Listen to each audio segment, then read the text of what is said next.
Hanumanth ಚಲವಾದಿಯವರ ಸಾರಥ್ಯದಲ್ಲಿ ಭೀಮಧ್ವನಿ news 7.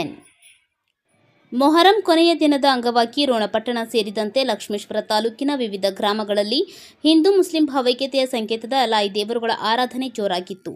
7ನೇ ಶತಮಾನದಲ್ಲಿ ಮೊಹಮ್ಮದ್ ಪೈಗಂಬರರ ಮೊಮ್ಮಕ್ಕಳಾದ ಹುಸೇನ್ ಅವರ ಸಂಗಡಿಗರು ಯಜಿದು ಎಂಬುವನ ಕರ್ಬುಲ್ ಮೈದಾನದಲ್ಲಿ ಲಡಾಯಿ ಮಾಡುತ್ತಾ ಜೀವ ಬಿಟ್ಟರು.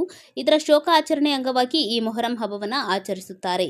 ಇನ್ನು ಹಬ್ಬದ ಕೊನೆಯ ದಿನಗಳಲ್ಲಿ ಕೋಲಾಟ, ಹುಲಿ ಕುಣಿತ, ಡೊಳ್ಳು ಕುಣಿತ ಹೀಗೆ ಹಲವಾರು ಕಾರ್ಯಕ್ರಮದ ಜೊತೆಗೆ ಮೆರವಣಿಗೆ ಮುಖಾಂತರ ಪಟ್ಟಣದ ಪ್ರಮುಖ ಬೀದಿಗಳಲ್ಲಿ ಮೆರವಣಿಗೆ ಮಾಡಿ ಜನರಿಗೆ ಅಂತಿಮ ದರ್ಶನ ಮಾಡಲು ಅವಕಾಶ ನೀಡಿದರು. ರಾತ್ರಿ 1 ಗಂಟೆಯವರೆಗೂ ಮೆರವಣಿಗೆ ಮಾಡಿ ಬಳಿಕ ದೇವರನ್ನು ವಿಸರ್ಜಿಸಿ ಹಬ್ಬದ ಸಂಭ್ರಮಕ್ಕೆ ತೆರೆ ಎಳೆಯಲಾಯಿತು. ಭೀಮಧ್ವನಿ ನ್ಯೂಸ್ 7.